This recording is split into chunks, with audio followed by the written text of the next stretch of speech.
ब्रह्मसूत्रम ब्रह्मसूत्र ग्रंथ में page number 1008 और 1008 पेज के ऊपर से 9 नंबर की पंक्ति है।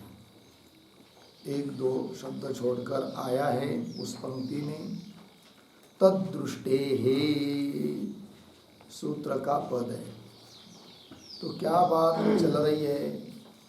तो तृतीय अध्याय तृतीय पाद और तृतीय अध्याय के तृतीय पाद का यह 27 नंबर का अधिकरण चल रहा है और इस अधिकरण का नाम है तन्निर्धारणाधिकरणम।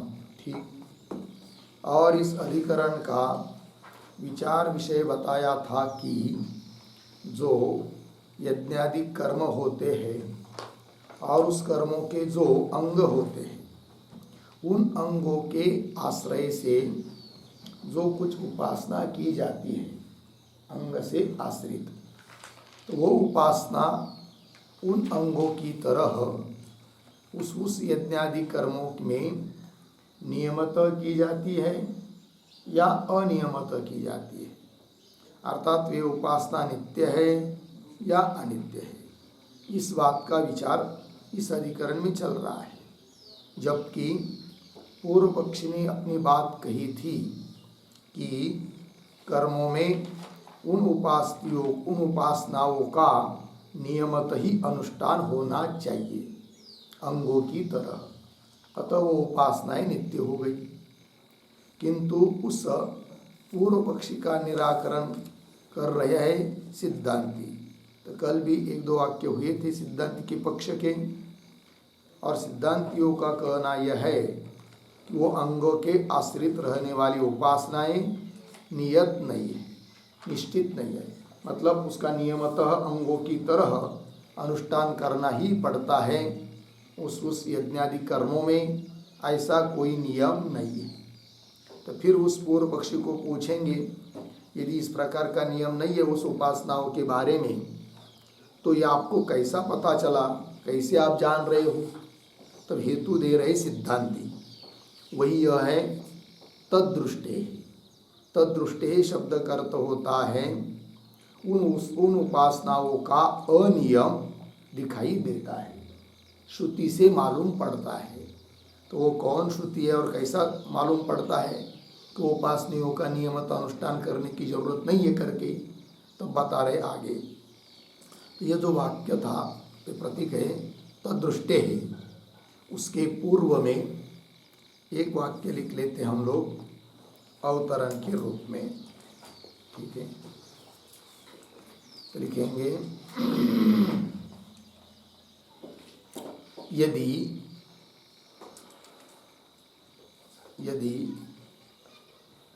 येषाम कौंस में लिखिए उपासनानाम कौंस बंद, आगे कर्मांगत्वे कौंस में लिखिए कर्म की अंग हो तो, कर्म की अंग हो तो कौंस बंद। फिर आगे तद्हीनस्य अविदुषः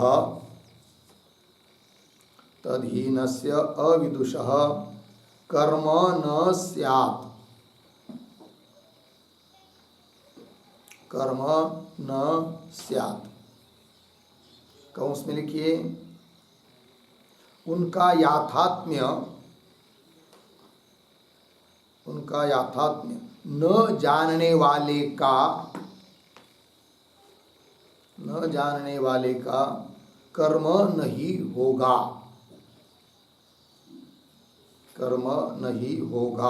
कौंस बंद, अर्धविराम, आगे अंगलोपात पूर्ण विराम। किंतु अविदुषः अपि कौंस में लिखिए याथात्म्य न जानने वाले का भी याथात्म्य न जानने वाले का भी, कंस बंद। आगे, कर्म कर्तृत्व श्रुतिलिंगैहि, कर्म कर्तृत्व श्रुतिलिंगैहि अंगत्वानुमान बाधः, अंगत्वानुमान बाधः, कंस में लिखिए उपासना कर्म की अंग है,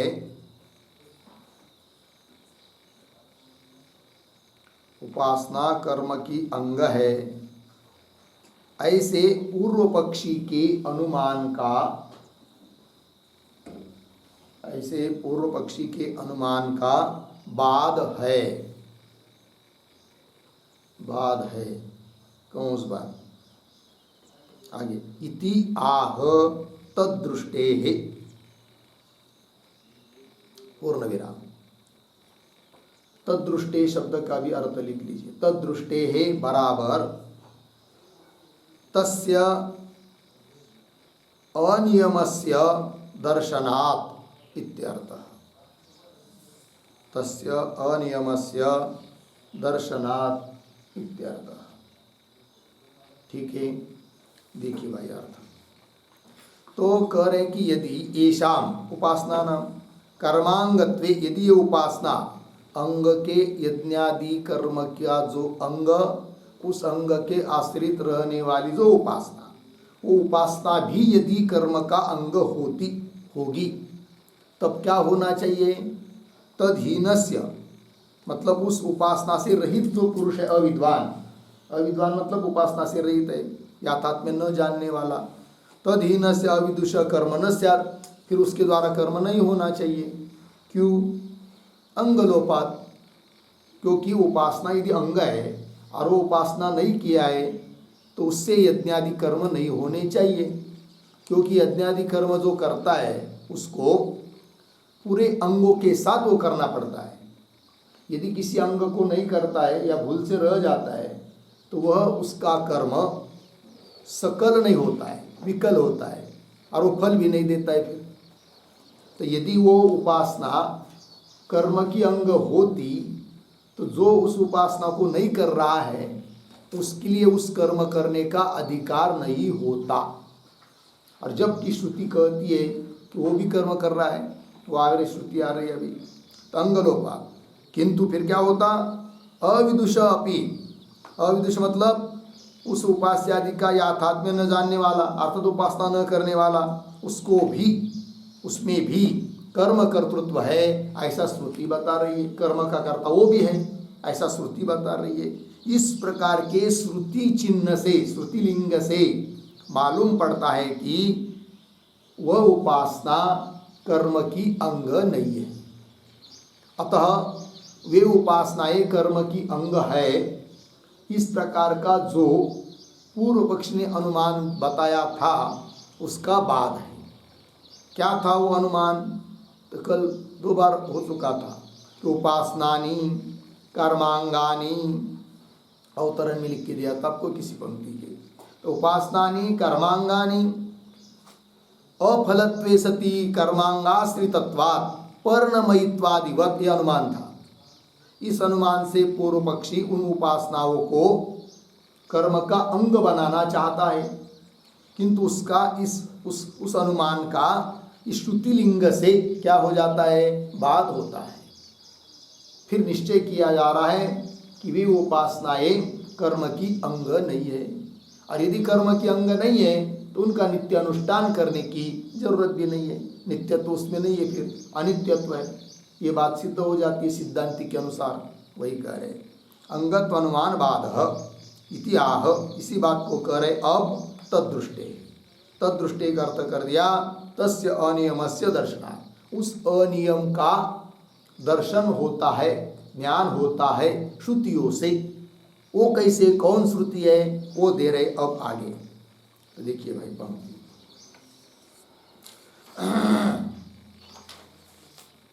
तद्दृष्टि का ये तथा ही अनियतत्वम एवं जातीय का नाम दर्शयति श्रुति। तथा ही उसी प्रकार श्रुति एवं जातीय का नाम अनियतत्वम दर्शेते, ऐसा अन्वय। तथा ही फिर उसके बाद श्रुति ही पीछे एवं जातीय का नाम अनियतत्वम दर्शयते। उसी प्रकार श्रुति क्या कर रही है? अनियतत्व दिखा रही है। किनका? एवं जातीय का नाम अनियतत्व। एवं जातीय का नाम मतलब कौन? एवं जातीय का नाम, इसका अर्थ लिख लीजिए, कर्मांग व्यापाश्रयाणाम विज्ञानानाम, यह अर्थ है उसका, एवं जातीय का नाम का। कर्मांग व्यापाश्रयाणाम, कर्म के जो अंग, उन अंग के व्यापाश्रय मतलब आश्रय, आश्रय से रहने वाली, विज्ञान, विज्ञान शब्द करते उपासना, विज्ञानानाम उपासनानाम इत्यर्थ।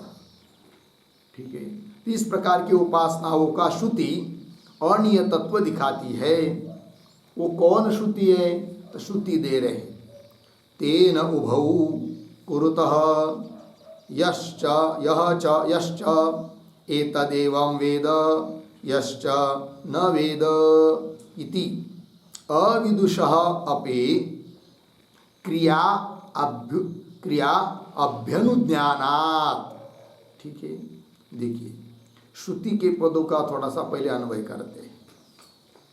यह च एतद् एवं वेद यश्च न वेद, फिर पीछे आइए, उभौ, पीछे तेन, फिर आगे कुरुतः, फिर आगे भाष्य सरल, इति अविदुषः अपि क्रिया अभ्यनुज्ञानात्। अर्थ देखिए, श्रुति का अर्थ लिखा देंगे थोड़े आगे जाकर, पुनः श्रुति हो तो भी थोड़े में। यश्च एतद् एवं वेद, जो कोई इस उपासना का महात्म्य जानता है, उपासना करता है। यश्च न वेद, जो नहीं करता है, जो उपासना नहीं कर रहा है वो, तो दोनों भी उभौ तेन ओंकारेण कुरुत, वो यज्ञादि कर्म करते हैं। तो श्रुति क्या बता रही है कि जो कर्मांगाश्रित, कर्म का अंग के आश्रित उपासना है, उसका अनियतत्व बता रही है। यदि वो अंग होती उपासना, तो श्रुति इस बात को नहीं बताती कि जो उपासना को नहीं कर रहे हैं वो भी उस कर्म को करता है। तब तो श्रुति ऐसा बताती, यदि अंग होती वो उपासना, तो कि जो इन सभी अंगों से अंग को करता है, अनुष्ठान करता है, उपासना करता है, तभी वो यज्ञ करता है। किंतु वो बोल रही है जो उपासना कर रहा है वो भी कर्म कर रहा है, जो नहीं कर रहा है उपासना वो भी कर रहा है। इसका मतलब वो उपासना उस यज्ञ की अंग नहीं है। और यदि अंग नहीं है तो नियमता उसका अनुष्ठान की जरूरत नहीं है, क्योंकि अंग होने पर ही उसका अवश्य रूप से अनुष्ठान होता है। ये बात बताई जा रही है। इति अविदुषः अपि क्रिया अभ्यनुज्ञानात्, मिल गया जी, क्या लिखा है? क्रिया अभ्यनुज्ञानात्। अभ्यनुज्ञान मतलब क्या होता है जी? तो उसका अर्थ लिख लीजिए, अनुमति, मतलब क्रिया करने की, कर्म करने की अनुमति दे रही है श्रुति। अनुमति, परवानगी, आज्ञा, क्रिया अभ्यनुज्ञानात्, कर्म की अनुज्ञा, अनुमति, सम्मति, परवानगी दे रही है श्रुति। चलिए आगे और श्रुति बता रहे भाई, वो क्या है देखिए आगे, पहले उसकी लिख रहे भाष्य देखिए। प्रस्तावादि देवता विज्ञान विहीनानाम अपि प्रस्तोत्रादीनाम याजनाद्यवसान दर्शनात्। ठीक है, दिखाई दे रहा है, कहा आगे श्रुति आ रही है। तो इस पंक्ति का अर्थ देखिए, किंतु ये जो पंक्ति चालू हुई ना, प्रस्तावादि, उसके पूर्व में एक वाक्य लिख लेते अवतरण के रूप में लिखेंगे, विद्यायाः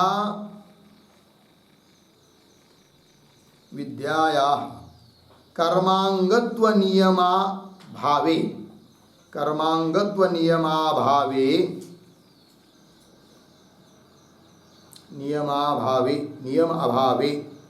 लिंगांतरम आह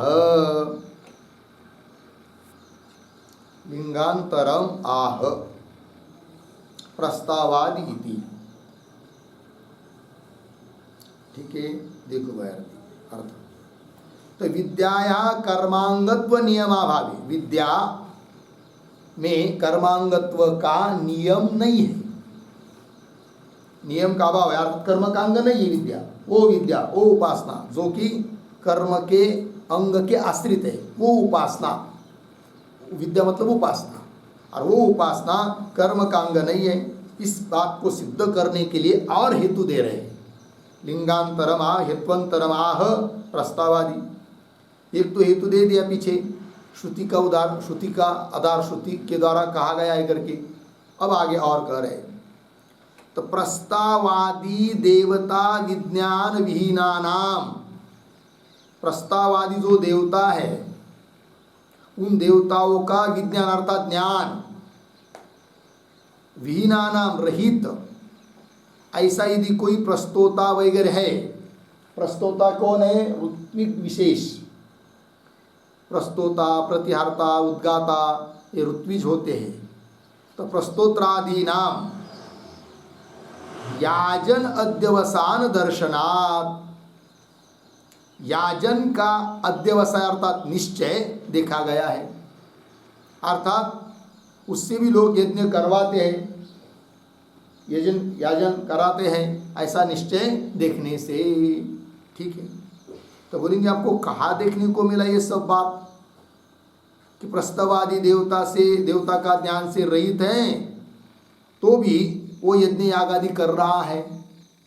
और उसका क्या संबंध है यहाँ पर कि वो उपासना कर्म का अंग नहीं है, इस बात को सिद्ध करने के लिए वो सब दे रहे। आगे थोड़ा सा देखिए, प्रस्तोतः या देवता प्रस्तावम अन्वायत्ता ताम चेत अविद्वान प्रस्तोष्यसि। एक, ताम चेत अविद्वान उद्गास्यति। दूसरा हुआ, ताम चेत अविद्वान प्रतिहरिष्यसि इति च। इस प्रकार श्रुतियाँ दे दी है। अब पहले क्या करते हम लोग, ये जो श्रुतियाँ है ना, प्रस्तोत या देवता इत्यादि, उन श्रुतियों का अर्थ थोड़ा सा लिख लेते हैं। फिर उन श्रुतियों के अर्थ समझने के बाद समझ में आएगा कि इन श्रुतियों का उद्धृत करके कैसा सिद्ध किया कि वे उपासनाएं कर्म की अंग नहीं है। तो लिखते हैं उद्धरण चिन्ह में, प्रस्तोतः, प्रस्तोतः या देवता प्रस्तावम, या देवता प्रस्तावम अन्वायत्ता, अन्वायत्ता ताम चेत अविद्वान, ताम चेत अविद्वान प्रस्तोष्यसि, प्रस्तोष्यसि मूर्धा ते पतिष्यति, मूर्धा ते पतिष्यति।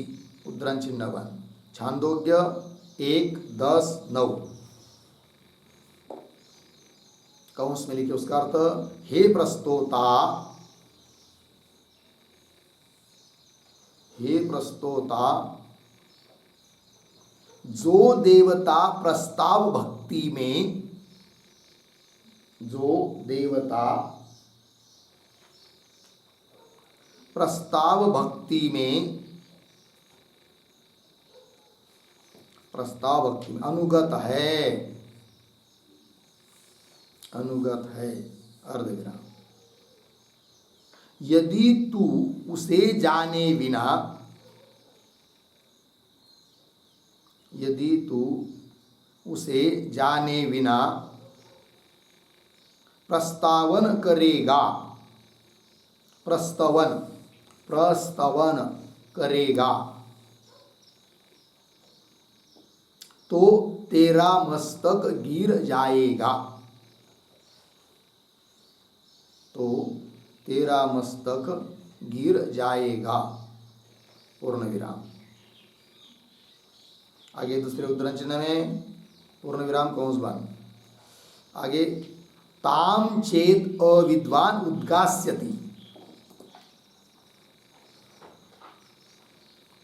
ताम चेत अविद्वान उद्गास्यति, उद्धरण चिन्ह बंद। छांदोग्य 1:10:10, 1:10:10 कंस में अर्थ लिखिए, हे उद्गाता, हे उद्गाता, यदि तू उसे जाने बिना, यदि तू उसे जाने बिना उद्गान करेगा, उद्गान करेगा, कंस बंद, पूर्ण विराम। आगे दूसरे उद्धरण चिन्ह में ताम चेत अविद्वान प्रतिहरिष्यसि, ताम चेत अविद्वान प्रतिहरिष्यसि, उद्धरण चिन्ह बंद। छांदोग्य 1:10-11 कंस में लिखिए, हे प्रतिहर्ता, हे प्रतिहर्ता, यदि तू उसे जाने बिना, यदि तू उसे जाने बिना प्रतिहार भक्ति का गान करेगा, प्रतिहार भक्ति का गान करेगा, तो तेरा मस्तक गिर जाएगा, तो तेरा मस्तक गिर जाएगा, कंस बंद। आगे इति एवं, इति एवं चाक्रायणेन, चाक्रायणेन ऋत्विजाम आक्षिप्तत्वात्, ऋत्विजाम आक्षिप्तत्वात् अनुपासकानाम अपि, अनुपासकानाम अपि कर्म प्रयोगः, कर्म प्रयोगः, कंस में लिखिए कर्मानुष्ठानम, कर्मानुष्ठानम, कंस बंद, अस्ति इत्यर्थः, पूर्ण विराम।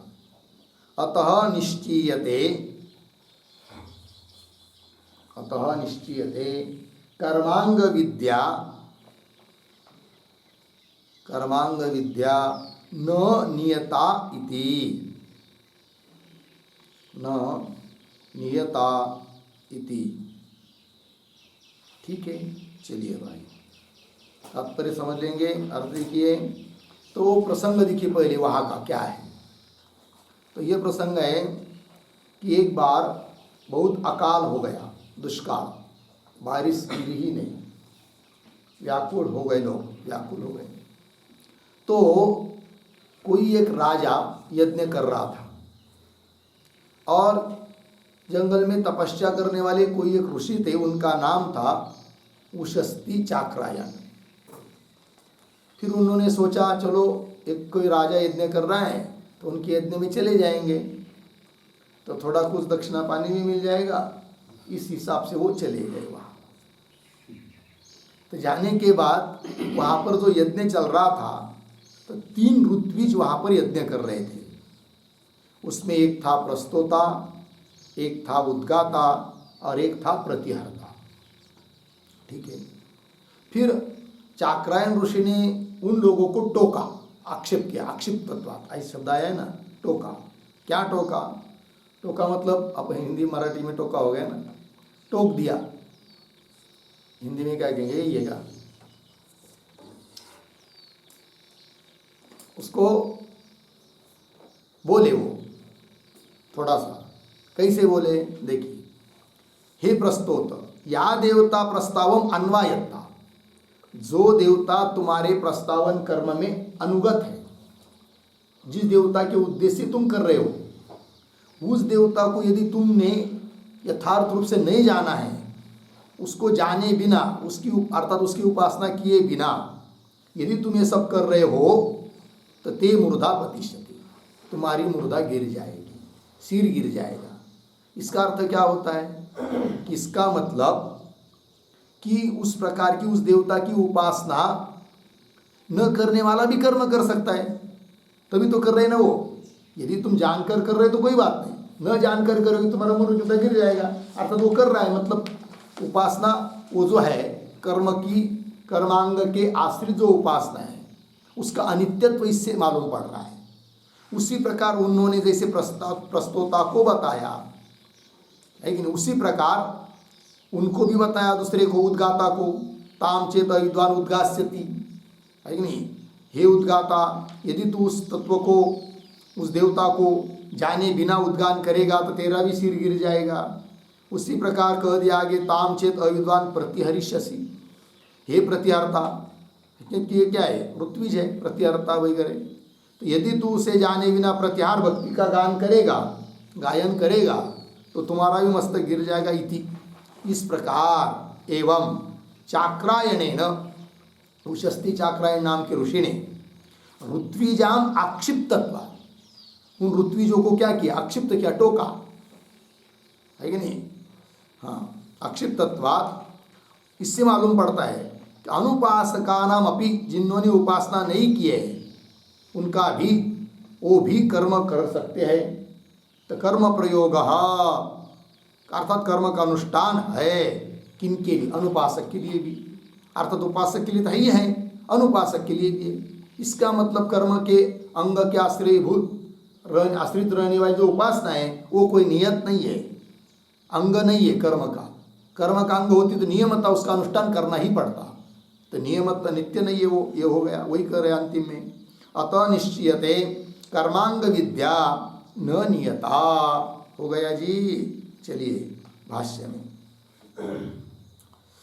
तो वही कह रहे, देखिए, प्रस्तावादी देवता विज्ञान विहीना नाम, जो प्रस्तावादी देवता है उन, है कि नहीं, उस देवता को विज्ञान मतलब ज्ञान, उपासना उससे रहिता नाम अपि प्रस्तोत्रादि नाम, ऐसा तो प्रस्तोता वगैरह ऋत्विज है उनके लिए याजन अध्यवसान दर्शनात्, अध्यवसान कहते निश्चय को, याजन मतलब यज्ञ करवाना, तो उससे भी यज्ञ किया राजा ने, तो राज यज्ञ कर किया जा सकता है। तो याजन अध्यवसान, यज्ञ करवाने का निश्चय लोगों में देखने को मिलता भी है दर्शनार्थ। वो कौन है, श्रुतियाँ, वो श्रुति आगे दिया, फिर उसका अर्थ आपको बता चुके हैं। प्रस्तोतः या देवता प्रस्तावम अन्वायत्ता ताम चेत अविद्वान प्रतिहरिष्यसि, प्रस्तोष्यसि ताम चेत अविद्वान उद्गास्यति, ताम चेत अविद्वान प्रतिहरिष्यसि इति, हो गया। तो दो बात हो गई, एक तो ऊपर वाली तेन उभौ कुरुत एक श्रुति दिया और ये दूसरा प्रसंग बताया। फिर और चलिए आगे, अपि च एवं जातीय कस्य कर्म व्यापाश्रयस्य विज्ञानस्य पृथक एव कर्मण फलम उपलभ्यते, क्या, कर्म फल सिद्धि अप्रतिबंध तत्समृद्धि अतिशय विशेष कश्चित् इत्यादि। अब इस पंक्ति से क्या बात बोलना है, कहना चाहते सिद्धांती, इस बात को भी समझने के लिए अपि च इत्यादि जो पंक्ति चालू हुई है उसके पूर्व में एक वाक्य लिख लेते, छोटा सा अवतरण के रूप में लिखेंगे। उपास्तीनाम, उपास्तीनाम कर्म फलात्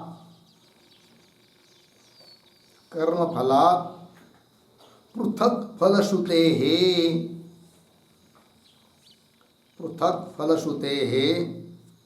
न कर्मांगत्वम इति आह, न कर्मांगत्वम इति आह अपि च इति।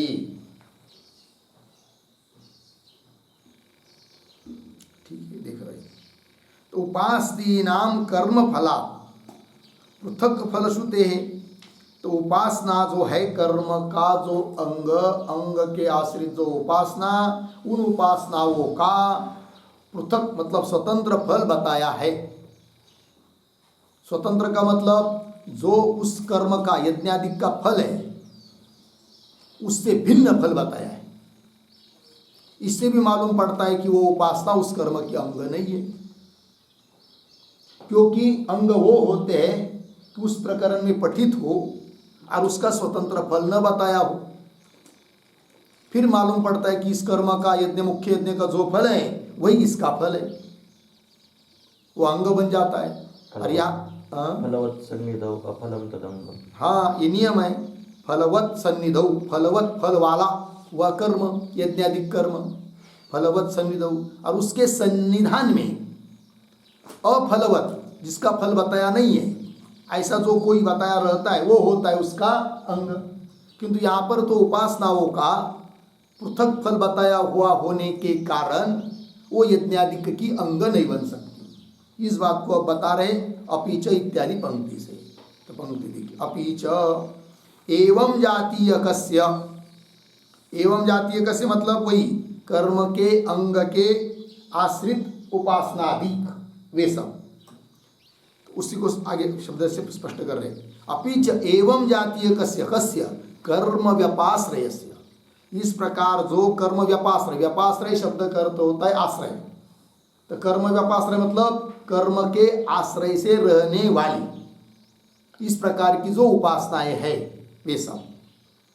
एवं जातीय कस्य कर्म व्यपाश्रयस्य विज्ञानस्य, विज्ञानस्य उपासनस्य, उपासना ऐसा अर्थ लेना। उपासना ऐसा भी शब्द है स्त्रीलिंगी, उपासनम, उपासन ऐसा भी शब्द है, और उपास्ति ऐसा भी शब्द है। तो जिससे जैसे जैसे अनुकूल होता है वो लगा लेना। तो विज्ञानस्य उपासनस्य क्या जी, तो देखिए पृथक एव कर्मणा फलम, थोड़ा अन्वय करेंगे। विज्ञानस्य कर्मणः पृथक एव फलम उपलभ्यते। आगे सरल है, देखो भाई, तो विज्ञानस्य षष्ठी, कर्मणः पंचमी, तो कैसे? एवं जातीय कस्य विज्ञानस्य, एवं जातीय कस्य कर्म व्यपाश्रयस्य विज्ञानस्य, इस प्रकार के जो कर्म के आश्रित रहने वाली उपासना है उनका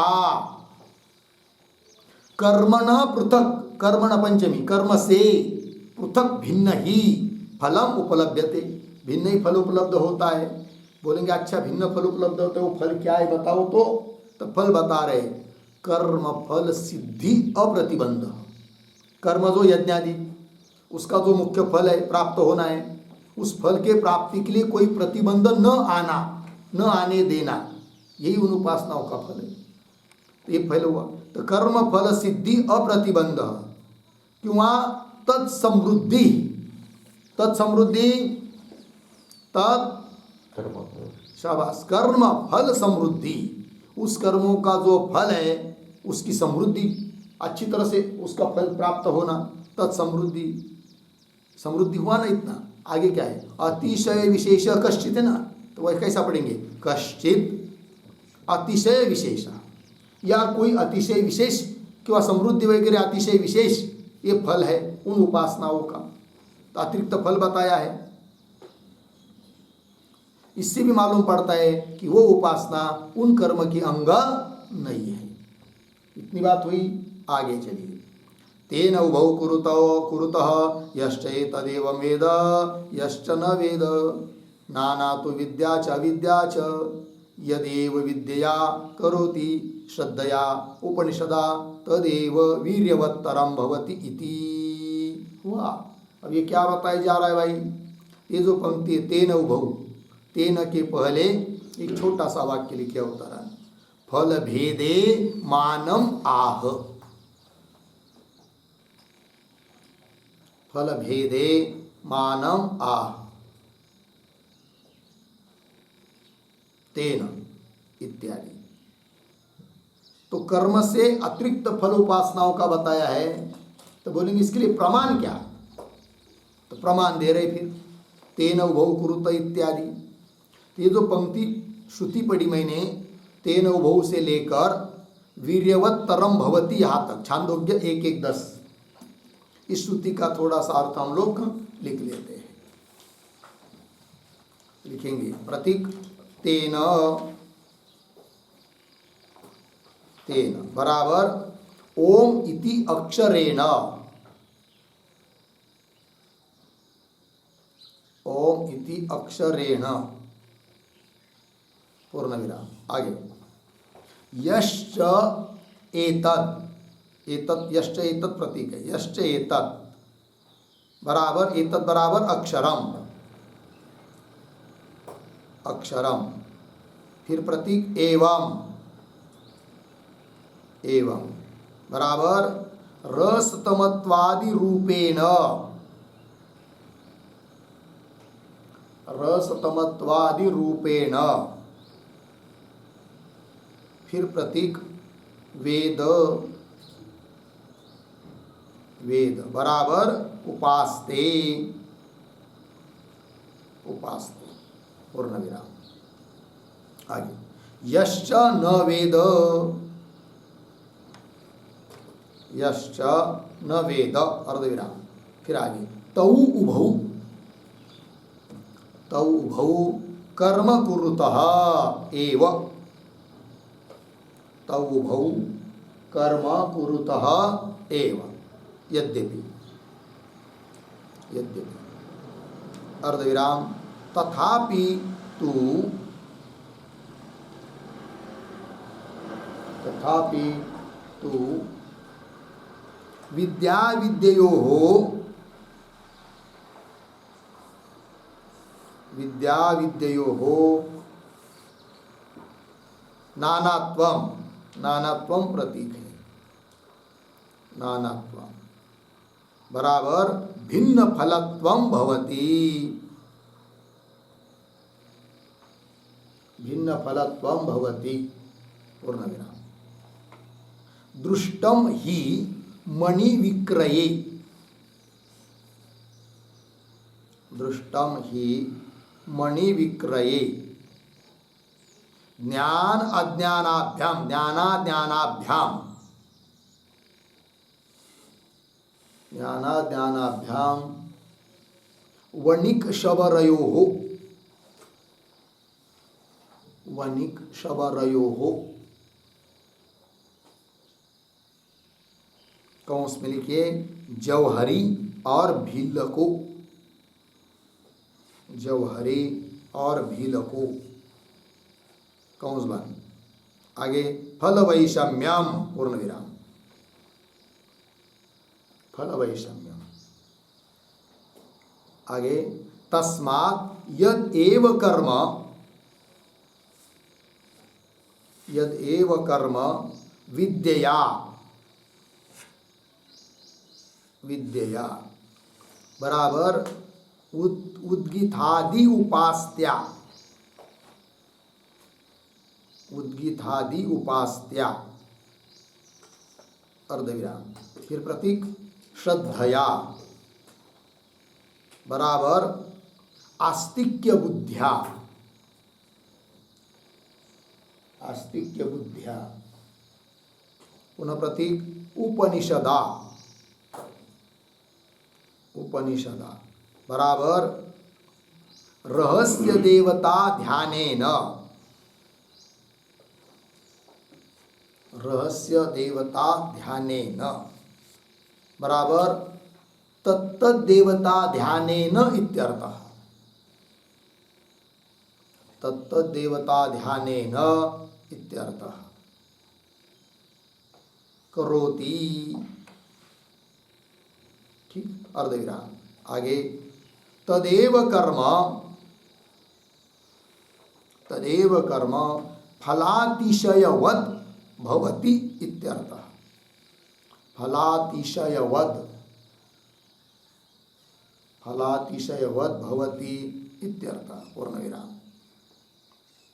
आगे विद्याविहीनस्य अपि, विद्याविहीनस्य अपि गम्यमानम, गम्यमानम कर्मणः वीर्यवत्वम, कर्मणः वीर्यवत्वम नाम फलवत्वम, नाम फलवत्वम। आगे विद्यायाः, विद्यायाः कर्मणः अनंगत्वे, कर्मणः अनंगत्वे लिंगम इति भावः, लिंगम इति भाव। ठीक है, देखिए भाई अर्थ। तो देखिए श्रुति का अर्थ कर रहे हैं तेन, पर प्रतीक है, तेन का अर्थ होता है ओम इति अक्षरेण, ओम इस अक्षर के द्वारा।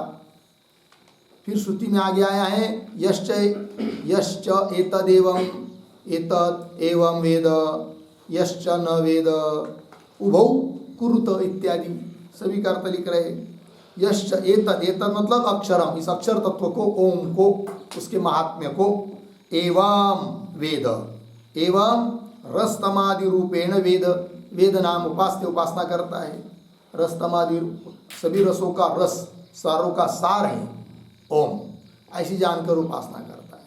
और सबका सार कैसा है वो कल बताया था।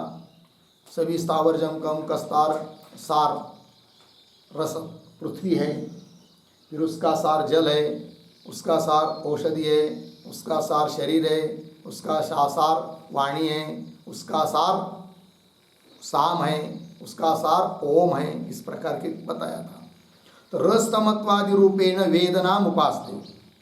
फिर आगे मतलब जो इस प्रकार से उसके महात्म्य को जानकर उपासना कर रहा है, एक वो हो गया।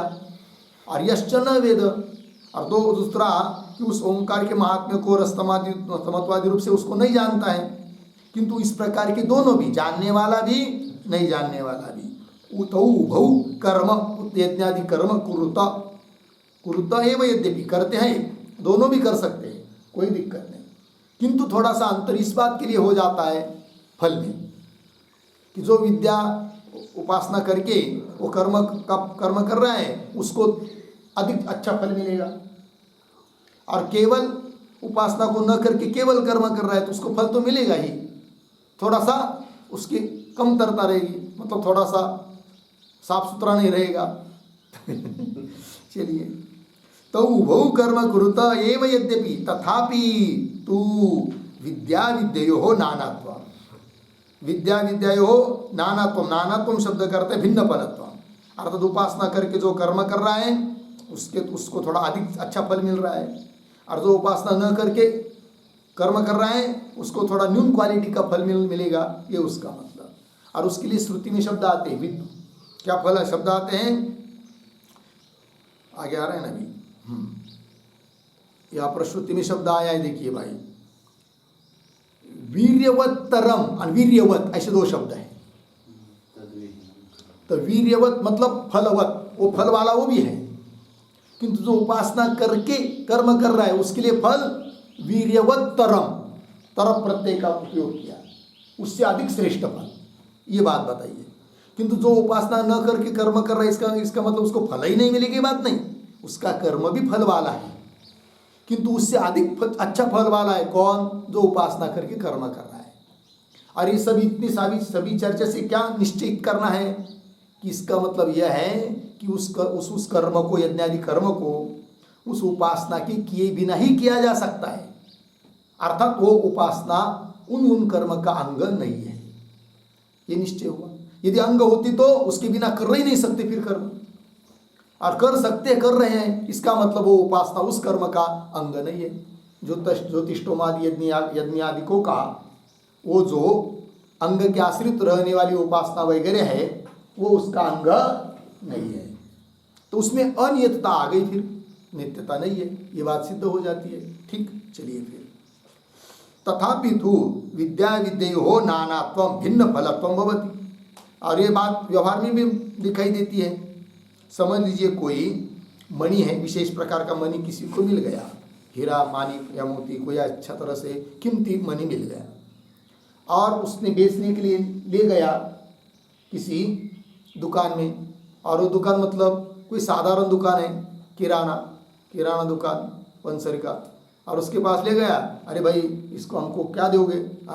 देखो चलो क्या हो गए, पत्थर तो है, चमक रहा है, चलो 1 किलो शक्कर दे देंगे भाई, बस उसकी कीमत उतनी हो गई।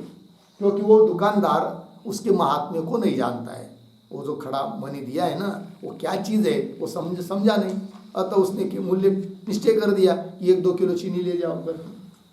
किंतु उसी मनी को यदि किसी अच्छे जौहरी के पास ले जाते हैं जो परीक्षक होता है हीरा इत्यादि को का मनी का, फिर वो जब देखता है और उसको मालूम पड़ता है अरे यार ये तो बहुत इसकी कीमत है, लाखों रुपए कीमत है, किंतु ये सामने वाला समझ नहीं रहा है, चलो तो भी बहुत ज़्यादा अन्याय भी न हो उसके लिए, अतः उसको लाख रुपया दे देंगे, भाई 1 लाख रुपए दे देंगे आपको। अब देखिए मनी वही है कि नहीं, ध्यान दीजिए, किंतु एक जगह कीमत क्या हो गई और एक जगह कीमत क्या हो गई, क्यों हुआ ऐसा? इसलिए कि उस मनी के महात्म्य को जो नहीं जानता है उसके लिए कीमत कम, और जो मनी के महात्म्य को जानता है उसके दृष्टि से उसकी कीमत ज़्यादा। वही कह रहे पृष्ठम ही मणि विक्रये, मणि बेचने वाले में ज्ञानाभ्याम है कि नहीं, ज्ञान और अज्ञान, उसका महात्म्य जानना न जानना। उदाहरण वणिक शबरयो, वणिक कोई जौहरी व्यापारी है और दूसरा कोई शबर मतलब भिल्ल है, इसको रास्ते में किसी जंगल में मिल गया, मालूम नहीं क्या है करके, तो दोनों का मूल्य, दोनों की दृष्टि से मूल्य अलग अलग है कि नहीं, क्यों अलग अलग है? मनी तो वही है, उसको बंद कर दीजिए, डिस्टर्ब होता है कि नहीं? तो क्या हो रहा है, तो एक जान रहा है महात्म्य को, एक नहीं जान रहा है, तो कीमत कम ज़्यादा होगी। तो वनिक शबरयो, जौहरी और भील को फल वैषम्याम, ठीक। तस्मात् यदेव कर्म विद्यया, अब देखिए सिद्धांत ध्यान दीजिए, यदेव कर्म विद्यया, विद्या मतलब उद्गीत आदि उपास्या, और श्रद्धया मतलब आस्तिक्य बुद्धिया, और उपनिषदा मतलब रहस्य देवता के ध्यान से, वो जो गूढ़ देवता है उस उपासना की उसके ध्यान से, तात्पर्य उस देवता के ध्यान से वो यज्ञ करता है, कर्म करता है, करोति तदेव कर्म, वही कर्म फलातिशयवत इत्यर्थ, अधिक फल देता है, वीर्यवत्तर हो गया फिर वो फल देने के लिए। आगे चलिए, विद्याहीनस्यापि, और जो इस प्रकार की उपासना आदि नहीं जानता है, तो विद्याहीनस्यापि गम्यमानम, उस विद्याहीन का भी जाना जाने वाला क्या, कर्मण वीर्यवत्व, कर्म का वीर्यवत्व जो जाना जा रहा है, वीर्यवत्व मतलब फलवत्व, वो क्या है, फलवत्वम, उससे मालूम पड़ता है विद्यायाः कर्मण अणंगत्वे लिंगा, वो जो फलवत्व है वो उससे क्या निश्चय हुआ कि विद्या कर्म का अंग नहीं है, फल तो उसको भी मिल रहा है किंतु उसका फल वीर्यवत है, और जो उपासना करके फल प्राप्त कर रहा है उसका फल वीर्यवत्तर है। बात लगी? चलिए फिर पंक्ति में भाष्य के,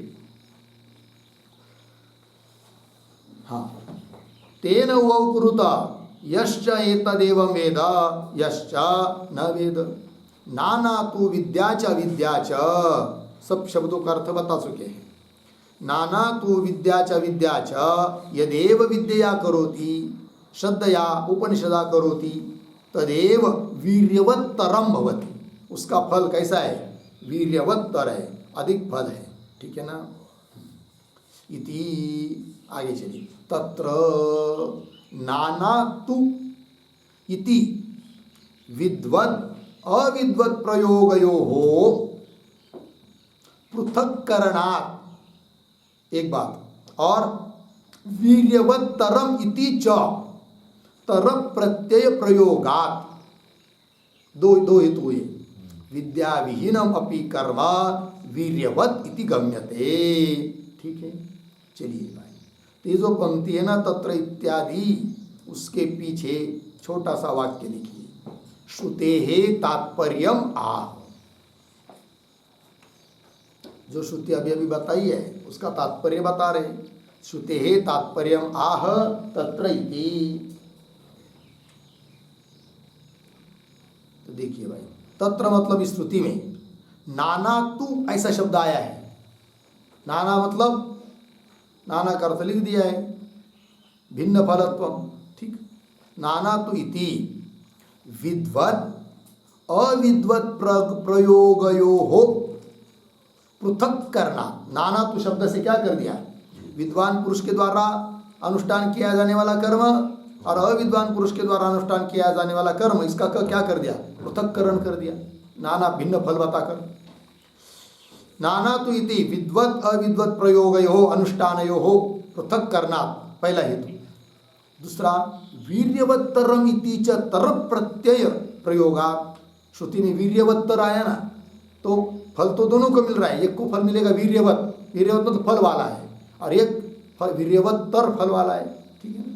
वीर्यवत्तरम इति तर प्रत्यय, और तर प्रत्यय वहाँ होता है जब दूसरे से, एक से दूसरे को श्रेष्ठ बताना रहता है, ठीक है ना। तो तर प्रत्यय प्रयोगात, इन दो हेतुओं से क्या निश्चय हुआ, विद्या विहीनम अपि कर्म वीर्यवत इति गम्यते।